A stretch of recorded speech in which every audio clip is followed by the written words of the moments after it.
All right, good morning. It's man, a brand new week and a cold one, but man, what a crazy wild weekend we had, just packed full of stuff, lots of fun, and hope you had a good one.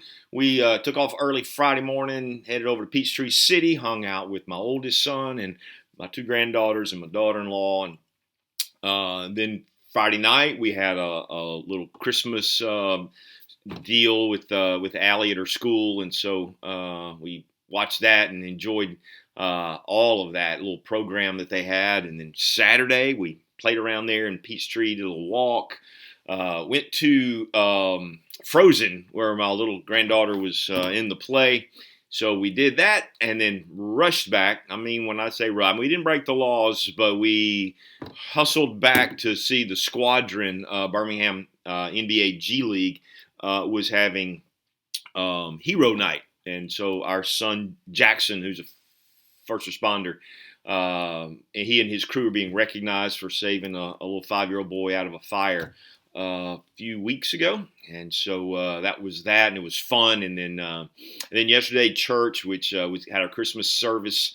We actually will have one next week too, but just kind of a Christmas service. Enjoyed that time, and then took off and went to the Alabama Theater. If you're from Alabama, you know that's kind of a nostalgic setting, and so it's great fun to go, and it's always a packed house. And we watched White Christmas with my Birmingham crew, and so it was just a great day, great weekend. And so now we're looking forward to all that goes on this week. I hope everything's going well in your world, and that life is good for you. And man, enjoy the moments. You don't get those back. So live what you can, enjoy the moments, be present in those things, and let's just enjoy life, right?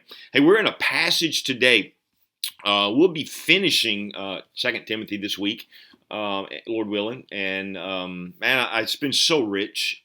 Today's passage is, man, it's real sobering. It's exciting in so many ways. It's sobering. It is Paul's kind of a last testimony, if you will, of, let me get to my notes.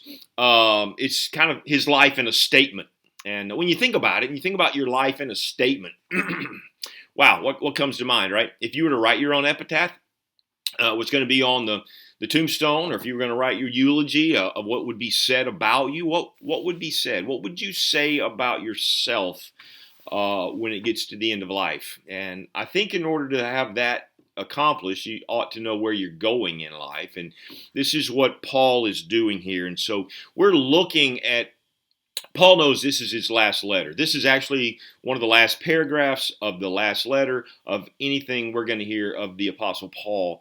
He is in a prison, chained, most likely in that hole that we talked about, kind of a dungeon with like a manhole cover in a sense. And so he's there. And that's where he's spending his days. He knows his time is short. He knows that he's going to lose his head. He's probably already been sentenced by this time. And so he's just waiting the execution. So he's sure. And but there's no fight gone out of him. He's still fighting to the last. Not to hold life, to see to it that he hands the torch away and passes the baton, so to speak. And this is what he's doing with Timothy. So he spent the whole letter trying to explain to Timothy why he's got to pick this mantle up, and he has to carry the ball. It's time, he says. Just buck up, play the man. And this is kind of his mantra. And so he gets to this section, and he's just told Timothy about how you should stay strong and do your duty, discharge it in full measure and great authority. And he's spoken to him about the Word of God and the weapon of that. We've looked at all of that. It's been an incredible study of just the importance of ministry. And so he comes to this, and we'll read it, and then we'll kind of dissect it for the little time that we have here today.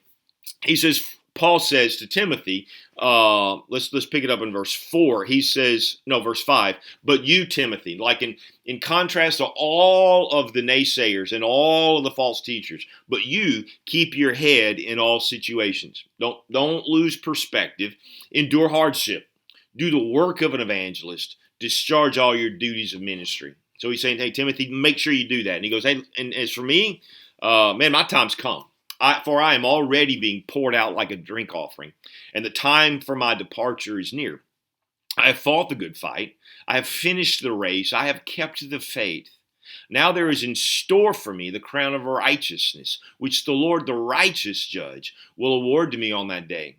And not only to me, but also to all who have longed for his appearing. Now, that's our text, and let's just kind of break it down. Here's a man who's Paul, who pioneered the gospel to the Gentiles. Really, he was like the missionary to those of us who aren't Jewish. And so Paul was the one that Jesus says, you're gonna be an apostle to the Gentiles, and he was faithful, and he took the gospel everywhere he could in the Gentile world, and he's giving his final charge here to Timothy. This letter is his final charge. Timothy, make sure you do this and this and this, and watch out for that, and do this, right? And so he's giving him those things, and in a sense now he's giving his own eulogy or epitaph right here. Look. You know what I've realized? We can't control our life, can we? I mean, we think we can. Early on, we think we're in complete control. We can control our kids. We can control our marriage. We can control our future. And then as you get older, you realize, I can't even control myself, much less anything else. I can't control. Now, I joke about that because we can't control our life. We really can't control the end of it. We don't get to have a say in when we depart out of this place. We have little to no control over what happens after we're gone, right? I mean, you can have a last will and testament that says do this, this, and the other, and you can have final wishes that you want your kids to do, or perhaps your business. But really, once that breath has left you, you've got no say. You got no leverage. You got nothing.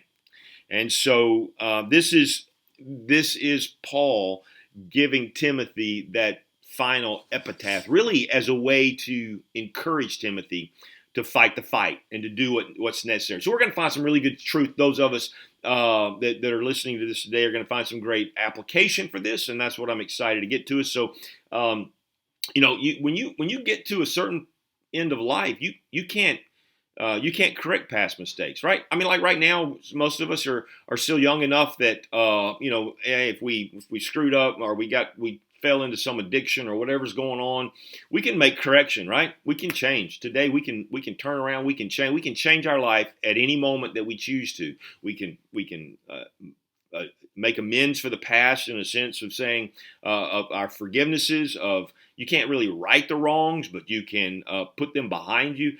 But there's a place in life when you can no longer do that. You can only state what is. This is my life, right? It's sad when you start reading some of the entry journals of some of the men, the famous men and women in life near their last dying days, and what they had to say. Some were vastly disappointing. Napoleon was I love French and the history of that, but Napoleon had a very sad statement at the end of his life, and there were many who were that way. So here's the deal. For Paul, this passage, this statement lets us know that you live your life with the end in view, right? If you don't know what the end of your days are going to be, your life here isn't going to be that meaningful. And when I say the end of life, right? If as a Christ follower, if I know that I want to live faithfully to the end, then it means if that's my end goal, then everything else will follow. But we don't spend enough time talking about the end of life, right? I don't mean the end of life, the morbidity of it. I mean the fact that that we all only have a few days on this earth to live, really, in perspective. 70, 80 years, 90 maybe, if the Lord blesses. but that's all we have. And so if we don't know where we're going, it's like building a house. Unless you have a really good blueprint. We teach this in Diapers to Dorms, right? You should see, what is it that you want your kids to look like when they enter into kindergarten? What do you want your kids to look like when they head into junior high? What do you want your kids to look like when they head off to college? If you don't write that down and see what that is and go, this is what I want, this is what I want them to think, these are the attitudes I want them to carry, these are the behaviors I want them to have, then you won't know what to do to help train your kids to get there. It's the same thing in your own personal life. If you don't set goals and say, this is what I want out of life, This is what I want. Maybe we teach these principles, the 7 values, 7 key areas of life, and we set goals for these 7 key areas. And so you want to know what those are, because you can at least do the things necessary that will get you there. So looking at the end of your life and how do you want that to go down? What do you want to look back and see is very crucial. And this is where Paul is. So Paul honestly is coming to grips with the fact that his life, he's in the final days. And so while you and may not be there yet, we don't know, right? We don't know when our end departure date is. But we do know that most of us feel like we have a little bit of life left, right? We're not a year away. We're several, hopefully decades, right? And so so this is where we are. But Paul starts with the present, and then he moves to the past, and then he moves to the future. And so this is what he's telling Timothy. And so let's just look at the first verse, because this is presently he says, "For I am already being poured out like a drink offering, and the time of my departure is near." Now, that's a great term, season, the season of my departure. He's not talking about chronos, like in 1 hour my time is up. He goes, my season. I'm at the season of my life. He goes, I'm at the end. I know that, right? And there's something sobering about that. Man, Tammy and I've had the privilege, I guess you would call it that, of being at the end of life of so many people that we know and love, and really people that we've been in ministry with. And for most of those, their head may not have been as clear as they were. But I vividly remember going to see Tammy's dad probably a week before he passed away. And his mind was sharp. His body was failing. And just listening to him talk and the charge that he was telling Tammy about this and that and life, and it was so rich and personal and amazing. But you could tell that he knew his season of departure was here. He wasn't shrinking from that. He just wanted to give some final charge to his family, and he had some wishes for some family members, and he had different things, and we listened in on those things, and very personal, very very powerful. I was blessed to have him as a father-in-law in so many ways, but my point was there. He understood his season of life, right? Hey, this is the end of my season, and this is where Paul is. Paul knows his days are short, and I think the Lord sometimes is gracious to us and lets us know when that time is coming, and we get prepared for that. But he says, I'm already being poured out like a drink offering, and the time of my departure is near. Now, let's talk about a few things there. Being poured out like a drink offering. All right, he says, I'm already being poured out like a drink offering. So this is a kind of an amazing thing. If you go back to Numbers chapter 15, you're going to see where there's what's called a burnt offering. It's the sin offering. It's the offering of where you lay an animal on the altar, slain. Everything is on there. It's your atonement for your sins. This is pre-Christ, who has now sufficiently been the sacrifice once for all. But in those days, you would take that animal, you'd lay it on the altar. They would take a mixture of flour and oil, and it would baste it so that the aroma was pleasant. And as that whole thing was burning up, one of the final things you would do, you would take a glass of wine and you would pour over, and it would give it one more sweet aroma before it had charred to really nothingness in that sense. And so Paul is saying, hey, we're at the last moment. My life, he says. Remember when he says, present your bodies a living sacrifice, holy and acceptable to God, which is your reasonable service of worship. Paul has done that. This is basically what he's saying. Hey, my life has been a sacrifice. I have given it to Christ. The end is coming now. The wine's being poured out already. I mean, I'm at the end of the end, right? It's rich when you know the history of the Jewish culture and all of that. And so he says that, and then he says, so now I have been giving my life as a sacrifice, and now my body as well. He knew his life was not his own, right? He was bought with a price. He said, hey, for me to live is Christ, to die is gain. There's so much richness in his certainty of life after death that it's just powerful. So he says, my departure is near. That's an interesting word, departure is near, because it's very regal in its sense. So he says, my departure is near. That word was used in several different ways. Again, it's not time, right? My departure is at hand. The season of my departure is there. That term analusas was used for a couple of things. It was used of loosening chains, right?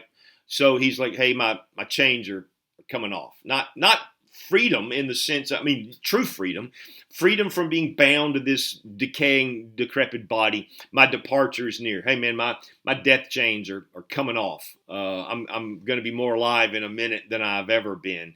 It's also used, and this would resonate with Paul. Might be why he used it. He was a tent maker by trade, but he was saying, hey, I'm taking my tent down. I'm removing the stakes. I'm I'm moving on, my departure. So it was used to say, hey, we're departing, which meant, hey, let's take the tent down, let's pack it up. It's time to move. And that's the statement there. It's also of loosening the mooring lines, the anchor of a ship, because we're about to set sail. Paul says, hey, man, my last sail is at hand. My last tent is coming down. These are regal, powerful ways of thinking about the end of life. And so, listen, we need to think presently about where are we in life. Is it, if our departure was at hand, let's feel good about that. What does that look like? He comes to the second one and he starts looking at the present. I have fought the good fight, or the past rather. I have fought the good fight. I have finished the race. I have kept to the faith. Three different metaphors that he uses there, and it's true of you and me. Our life, our ministry life, however you want to call it, it's a fight. Right? It's never easy to do the right thing. It's not. It's good to do the right thing, but it's easy to just go with the flow. It's easy to put the oars in the boat and let the boat just take me wherever the current wants to take me. But to fight upstream is a difficult thing because a fight, it's not always comfortable, right? I mean, you think about warriors in a fight. It's not always comfortable, man. Sometimes they're out in the cold and the heat, and they're in desperate straits, and they're lack the gear. All of those things. It's not comfortable. It's not happy all the time, and it's not without loss, right? And so when you and I see life as a fight of nobility, of ministry of life, there's going to be some things we're going to do that are uncomfortable to us, but we know it's the right thing to do. There's going to be things that we won't be happy to do, but we will do them because it's the right thing to do. And there are times when we're going to suffer some loss. And he says, listen, I fought the good fight. He said, hey, I'm here. I'm still standing today. And this is what you want to be able to say, you and me, of our own life, right? I fought the fight. I'm not finished yet, right? But I'm good right now. I fought the fight. Some of it has been uncomfortable. Some of it has been not pleasant. There's been loss in so many ways. But I feel good about where we are in the battle. I'm winning. I'm doing the right things, right? This should be said of us. Take some time. It's a great season of life to think about where you've been. He also says that it's a course. It's like a race to run, right? Ministry life in some ways is like running a course. And so it's meant to be. What we learn there is that there's certain obstacles in a race course, right? Yeah, right. If you have hurdles or whatever, or you're doing cross country, there's hurdles, there's obstacles there. If you're in a race and you're doing that, wind becomes a factor, right? And so you've got to maneuver with the winds, and you've got to adjust your sails to catch that. There's certain interruptions that come in, right? In a race, whatever, shoe comes off or whatever. All of those things, your bike wheel has a flat. All of those things come into play as you're running this race, as there's this course that's being done. So it's meant to be run swiftly because there's a goal. I mean, when you run a race, it's about time. It's about I got to get to the finish first, right? So there's the redeeming of the time, and that's what that race is about. Listen, we don't have a lot of time just to sit and do nothing. We've got a race to run. And so we need to redeem the time, make life count. The older I get, the more I realize, that in fact, I was sharing with my oldest son. We had lunch the other day, and I was like, man, I said, I appreciate the way you're very present in your kids' lives. I said, I wish I had been more of that. And I'm grateful for his kind words to write me later on and say, hey, Dad, I heard what you said there. You were exactly what I needed, And I appreciate that, but at the same time, I know I wasn't as present as I could be, but I'm working hard at it today. These are the things that we have to see in life. And then he says it's also, it's like a belief system, right? He says, I have kept the faith. There is, so in some sense, we're guardians of the faith that we have been entrusted. I'm a spokesman for that faith. right? I mean, I'm to guard it. I'm to speak about it, but I'm also I need to apply it. I'm a user, right? And when you see people doing commercials, I'm not just talking about the product. I use it. There's that concept, and so faith is meant to be that way. It should be something that we guard. Man, listen. People talk about brainwashing your kids. I wanted to brainwash every one of my kids to believe in who Jesus was because it's true. And I make no apologies about that. I'm a guardian of that. I'm going to keep them from seeing things and believing and having things said that aren't the truth. And so that's what it means to be a guardian. It means to be a spokesman. I'm going to constantly preach the truth in season and out of season. This is what Paul had told Timothy he should do. And then he's also a user in that sense. I have kept the faith. And then lastly, we're going to leave you here, and I got like 30 seconds to get this place. Verse 8, now there is in store for me the crown of righteousness, which the Lord, the righteous judge, will award me on that day. Not only to me, but on all who love and have longed for his appearing. What's he saying there? I'm going to receive my righteousness, not mine, Christ's righteousness. Right now, I'm positionally righteous, but all of us know we're not. But there will come a day when I shed these old grave clothes, I will walk in complete righteousness by Christ himself. There will be no sin. There will be no temptation. It won't have no effect on me. It won't have no effect on you. And this is what he said. There's lays up for me a crown of righteousness. And he said, it's for all those who have loved his appearing. It's not about asking Christ in your heart. It's not longing for his coming. It's like the end times. It's like it's just who love his appearing, who just love being with Jesus. He said, this is what that's true of. I kept you longer than I have before, and I'm sorry about that, sort of. And man, but how rich is this truth? Lord bless you guys. Have a great day. Hope this caused you a lot to think about. And Lord willing, I'll see you in the morning.